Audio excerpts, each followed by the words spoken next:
that God honors a man faithful. God honored David faithful because God said to David, go and worship me. And David still worshiped the Lord without knowing that even the king was going to destroy him. But Daniel still went. The plan for them was, in that time in Jerusalem, they said to him, do not go and worship the Lord. And Daniel came and he extended the times to praise and to worship the Lord.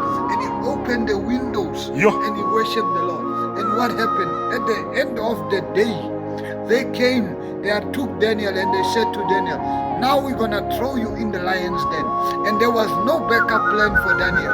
The only plan he had was God. There was no other backup plan. There was no other The only backup plan was God.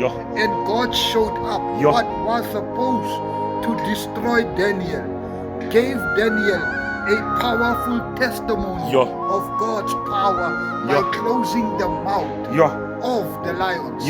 By closing the mouth of the lions reveals the power and the grace of God. That is why the Bible says God honors a faithful one. He honors a person that is faithful, trusting in him no matter what the situation is, no matter what's going on. Daniel trusted the Lord. There was no one else to be trusted but the Lord.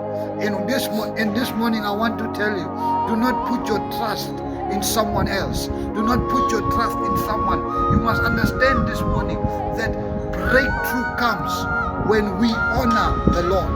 Breakthrough comes when we stand by the word of God. That is when breakthrough comes, because the Bible says God is faithful to the ones who honors him. And that is